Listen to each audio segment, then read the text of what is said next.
Welcome to ReachMD. I'm your host, Dr. Brian McDonough, and today I have with me Dr. Tina Thethi. She is with Tulane University. She's an assistant professor of internal medicine, Department of Endocrinology, and we're going to talk about a very exciting topic, and that is type 2 diabetes, its management, and I think what's going to be great is that we'll be able to talk about some of the approaches to treatment of some of the different products that are out there, because it's getting somewhat complex for those of us in primary care. So welcome to the program. Thank you very much, Dr. McDonough. It's a pleasure being here. So I, by all means, agree that, yes, obesity is a big problem. And, obesity is a risk factor for so many different things. Yes, we're all aware that it's a risk factor for prediabetes, for diabetes, but also realizing that it's a risk factor for, let's say, cholelithiasis, for sleep apnea, and, of course, arthritis as patients bear more weight.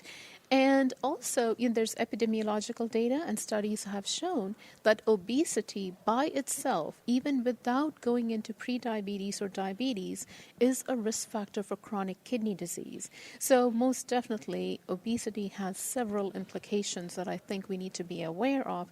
And once that happens, I think it takes the importance of treating obesity, makes it many more folds important. I've heard people say different things, but some studies have shown between 35 and 55, your average male might gain 20 pounds just by eating junk food, chips, those sorts of things, like a pound a year, that type of thing. So if we see this happening, even someone who may not have been obese when they're 35 is starting to get into that metabolic syndrome, prediabetes. What do you suggest for that? I guess the first thing is to get on the stick and start exercising. Oh, absolutely. So I'm going to start off by saying there are many different options for treatment of diabetes. Number one is surgical, but for the purpose of this talk, let's talk about medical management of diabetes. But even before we go into medical management of diabetes, I think it's very important to realize that you still have to put in dietary and lifestyle changes, and there really is no substitute for that.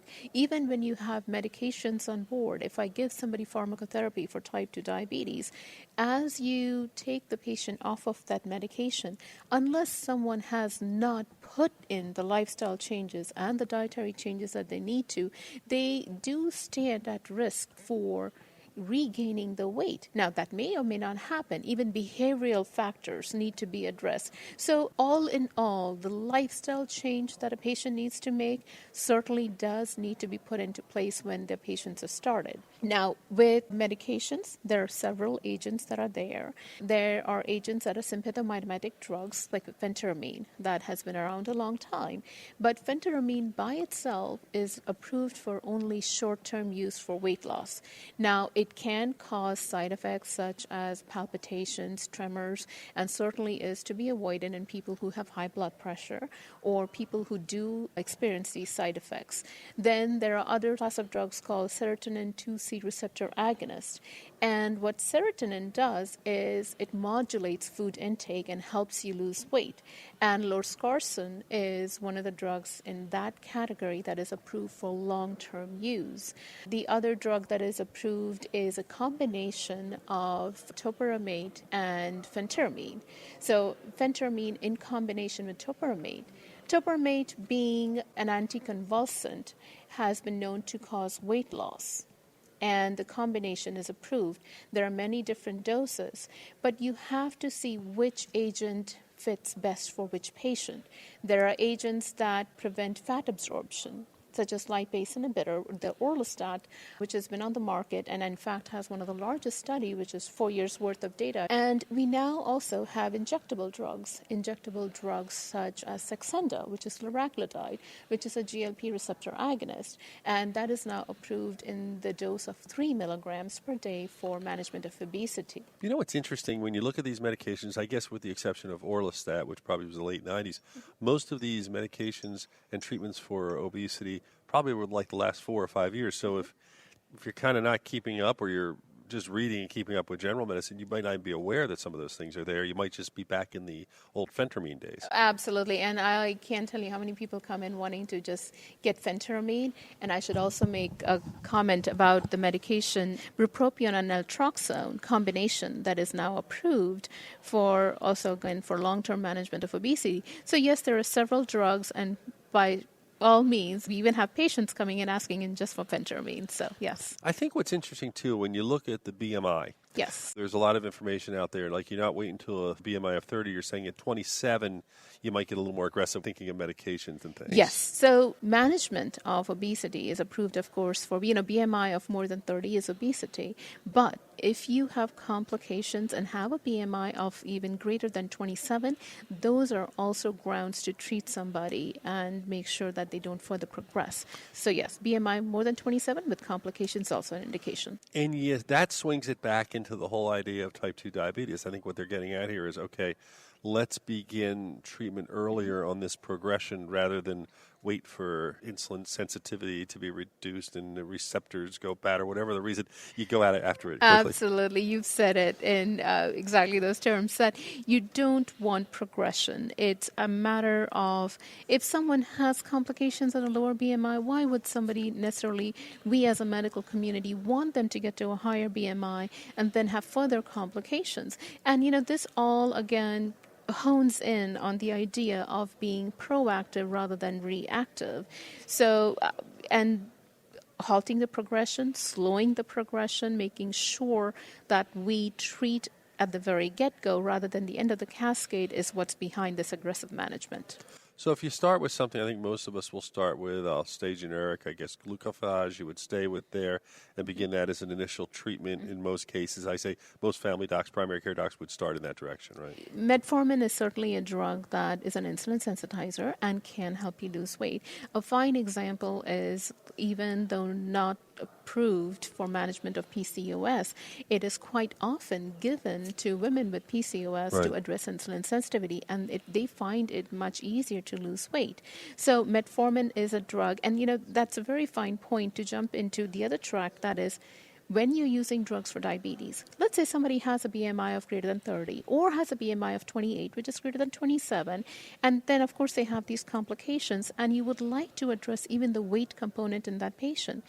It is very important also, not just for utilization of the obesity management drugs, but even the diabetes drugs, to choose drugs that cause weight loss or are weight neutral rather than cause weight gain. Right. I mean, I remember old enough that we would go to the sulfonylureas, and they were worrying about people going hypoglycemic on us, and then that became a concern. But then you had the incretins.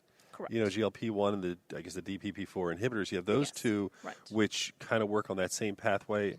And with the incretins, at least, you have opportunities also to have weight loss as well. Oh, absolutely. And, it's one of those things where, yes, they're approved for type 2 diabetes, but we love the weight loss side effect because it acts centrally. And the patients feel full and they're not eating as much. So then they have that weight loss, which is wonderful. And, quite often what happens in practice is when you tell them it's an injection, they're very hesitant, but as soon as you tell them the side effect of weight loss, people are a whole lot more receptive to that medication. Right. So, yes. So they're happy about that with the weight loss option, Absolutely. too. Yes. So when you get somebody who, is a diabetic patient or someone who is obese and, they're heading down that path, from your standpoint as an endocrinologist, where do you turn? What I guess, tricks of the trade with your experience do you go to? So here's what I do. I like patients to, number one, have nutritional counseling. That's very, very important. I like patients to give it all that they have, to first make use of all the lifestyle changes that they can do and see if they've had a significant weight loss. Now, one of the things I do is educate patients. I tell them, okay, at least a 5 to 10% weight loss will, if you have pre-diabetes, will prevent you from getting into diabetes, at least 5 to 10% weight loss. If I find, and I tell my patients this, that I don't necessarily want to give you just a medication at the first time when you come to the clinic. I'd like for you to make the lifestyle changes. If, however, they don't lose a significant amount of weight in about at least, let's say, 12 weeks or even up to 6 months, I then turn to the other agents like we were talking about, such as, for example, loscarsen, or you could do Quizmia, which is a combination of phentermine and topiramate, or Contrae, which is bupropion and naltrexone, or Saxenda, and then go from there. When I start these drugs for patients, we have to keep a very close eye on their weight, make sure they are losing at least a 5% weight loss at the end of at least 12 weeks or 6 months, and from there gauge whether I should continue the medication or not. So you're getting, first of all, the weight loss, which could, if they can't do it on their own, might push them back to the point where they're no longer pre-diabetic or their hemoglobin A1C may be positively impacted. Does that mean you can pull them off that, or is this a lifelong treatment of medication? So these drugs, the newer drugs that we have that I was just talking about, are approved for long-term use. But you have to keep in mind the data that we have on their use in studies is definitely limited. Okay, again, orlistat is the only one that has 4-year data. I personally like patients to use these drugs, get to the goal that they have to, and that's another thing to consider. There's an ideal goal we as physicians would like the patients to be at, and then is what they really do obtain. And there may be a gap in it. They may not get to the point that they really need to be at, or we would like for them to be at ideally. But if there has been, like you mentioned, significant impact on their A1C, a significant decrease in their BMI, decrease in blood pressure, cholesterol, and if someone can sustain that weight on their own, I do have the discussion with patients to where I do withdraw these drugs and see how the patients do. One of the things that happens as a physician is you're just in the community walking around or going somewhere. Sometimes people will talk to you and they'll ask you questions. I had a driver of a car. I was heading to a conference and knew I was a physician. I said, I was just diagnosed with type 2 diabetes. I'm in my late 30s. I've been losing weight. And the question was a great one. I've been put on one of the oral hypoglycemics, I think glucophage. And he said, do I lose enough weight till I get to the point where I get off it? Like, will I be on this for life? And I said, well, often people are on it for life, but in many cases, if you can lose weight, you can give that a shot. If you lose enough weight, but it may bounce back. What's your thought on those things? So here's the thing. It's one of those things where it's a matter of training our mind to think about the underlying pathophysiological process and what metformin does for that, rather than just a number. If you lose a certain amount of weight, yes, you could be at a very good BMI, the right BMI for you.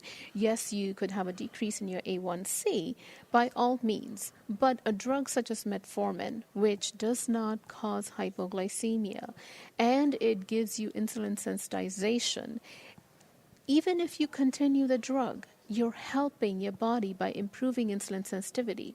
And if you're improving insulin sensitivity, that has to help the underlying process to further halt or delay any further progression that you have. So there's no clock on that medicine, like if you after There 6 isn't. years of using it, you've used it up. You No, could go no. many Right. years and have the advantages. Absolutely. As long as it keeps on helping you, and this is where you just think about the beneficial effects of it and how it's helping you in the long term as well. And if it doesn't cause any hypoglycemia, you can certainly leave it on. You can tell we could talk about this topic forever. Unfortunately, we have run out of time. Just touched on some of these things. But Dr. Tina Thethi, I want to thank you for joining us on ReachMD. My pleasure. Thank you. I'm Dr. Brian McDonough. Thank you very much for joining us on ReachMD.